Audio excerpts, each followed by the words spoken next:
Okay, pagkataon niyo po, pag-isuot na po ng mga party hats natin. May handa po ni birthday boy.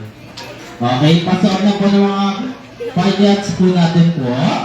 Okay, yan, pakisuot na po ng mga party hats. Okay, pagkatapos na po suotin ng mga party hats, sabay-sabay po tayo magsitayo para bigyan ng grand entrance ang ating birthday boy. Ay, tatayo ba? Ay, ako, kanina. Ano ba yan?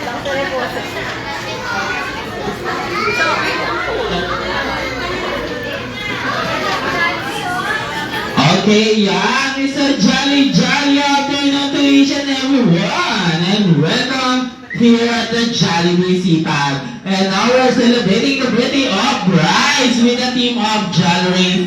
Kaya sabay-sabay nating i-welcome. Bigyan naman natin pa ang ating yawang ng ating birthday boy kasama kanyang mommy and daddy.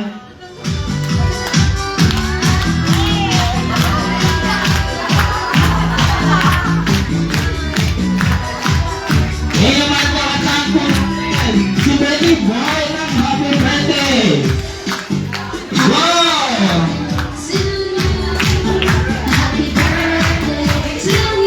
Happy birthday! Yung mas malakas pa! Happy birthday! Happy birthday!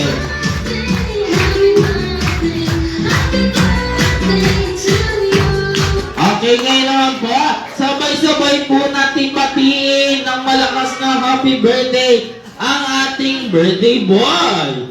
And 1, 2, 3, go! Ayan, palakpakan naman natin si birthday boy. Okay, syempre po, remain standing lang po tayo dahil magpuproceed na po tayo sa opening prayer na pangungunahan ni Kuya Kiel. Ate Kiel, sorry na. Sorry, tao lang po. Okay, kala ko lalaki, sorry po.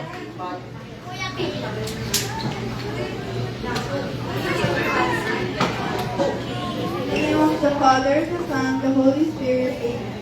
Lord, give us of light and wisdom. Give me a keen sense of understanding, a retentive memory, and the capacity to grant instruction. Grant me the grace to be accurate in my exposition, and the skills to express myself with thoroughness and clarity. Be with me at the start of my work, guide its progress and make completion. Grant this through Christ our Lord. With the Father, the Son, the Holy Spirit. Okay, yan. Siyempre, still remain standing lang po tayong lahat. Okay, may mga binigay po akong mga baso po. Okay, wala pa tayong gagawin si Madam. Ang sama na ng tingin sa akin. Wala pa tayong gagawin, Madam. Okay, taas lang po natin yung mga baso po. Ay, Madam, tinatago mo pa. Okay, yan. 1, 2, 3, 4, and 5. Okay, ang gagawin lang po natin dyan po ay ipapasa po natin ang ipapasa with matching music. Okay, kung kanina po natapat ang baso at umista po ang music, sila po ang sasayaw para sa ating birthday boy. Okay? Kaya naman po, may tatlong reminder lang po ako bago tayo mag-start. Okay, ang una nating reminder ay bawal po natin ibigay sa kids ang baso. Only for adults lang po. Okay, ang second reminder ko po, bawal po natin ilagay ang mga baso sa table.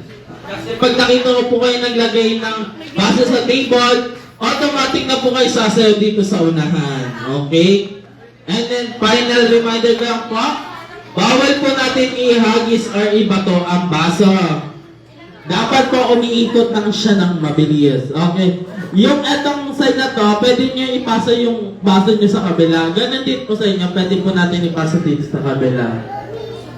Okay, magbibilang na ako ng 3. At ipasa na ang baso.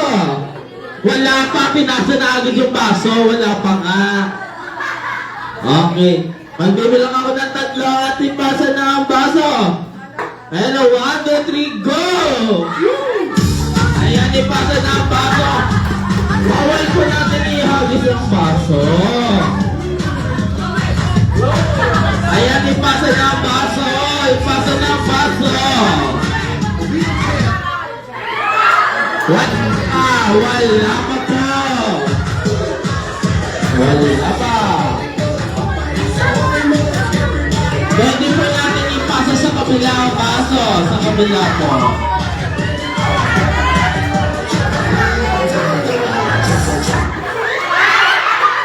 Okay, ayan. Naku, wala pa. Pero nandito na yung dalawang baso. Ano to? Placing lang siya. Okay, pawang lang po, Nay. Wala pa po. Okay. Pawang po, wala pa po. Practice pa lang yun. Okay, practice pa lang yun. Kaya naman,